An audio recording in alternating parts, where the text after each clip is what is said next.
Since childhood, the future queen wanted to be a housewife. She wished to marry a farmer and lead a quiet, happy life. Did royal duty ruin her plans? How did she support children during the war, being a child herself?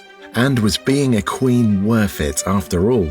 Finally, you'll find out the real answers to these questions.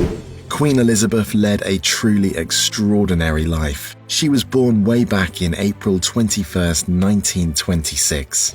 Baby Princess Elizabeth was front-page news here and in America. She was known as Princess Betty. She became hugely popular right after her birth. This little girl really was a star in her own right.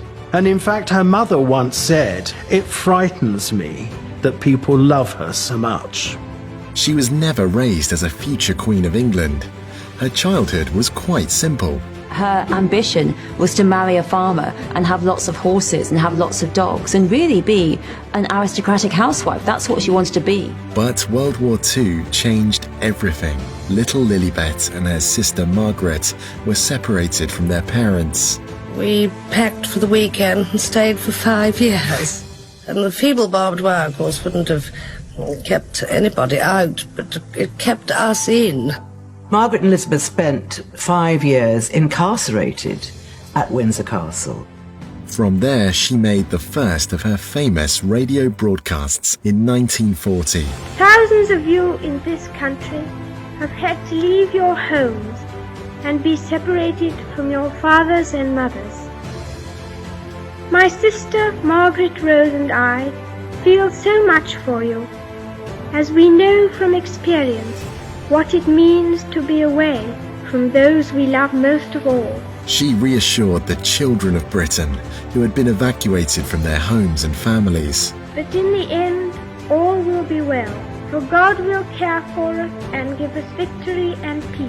During this time, she first met a charming naval officer, Philip, who simply took her breath away. The love affair blossomed almost immediately. She was only 13 years old. He was 5 years her senior. Princess Elizabeth saw this 18-year-old, 6 foot tall, incredibly handsome. He was nicknamed the Viking, and she fell desperately head over heels in love with him at first sight. I am so happy. My future husband is by my side. Their marriage became a ray of hope for the whole nation. This was a day of national rejoicing, a day indeed which had caught the imagination of men and women all over the world. The war ended, Lilibet found love, and all was seemingly perfect. Her dreams of a happy, quiet family life were coming true, but tragedy struck them again. Elizabeth's father, King Edward VI, died. The future of the whole nation was put on her tender shoulders. She had to forget everything she ever wanted to be and become the Queen.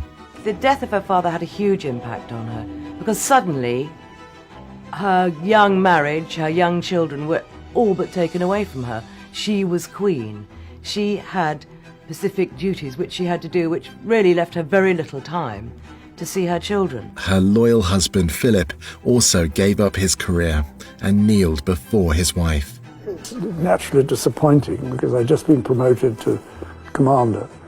And in fact, the most interesting part of the naval career was just starting. But Elizabeth has always been his priority.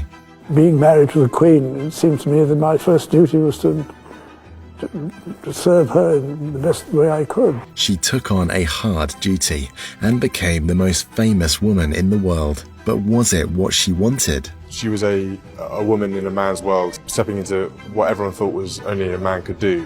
I think she really carved her own way in that sense and produced an incredible amount of courage to do the job and to step up to the plate, and she's not let herself or anyone down in the process. And it was a tough job that barely left her any time to be with her children. Official duties meant long absences away from home for the young Queen.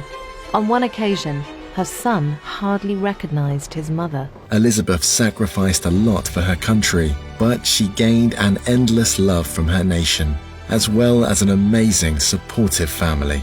Around her 95th birthday, she parted with the love of her life, the late Prince Philip, though she found enough strength within herself to smile and continue her hard work. Grief is the price we pay for love. And now it was her time to reunite with him forever. The Queen will be dearly missed and never forgotten. Rest in peace.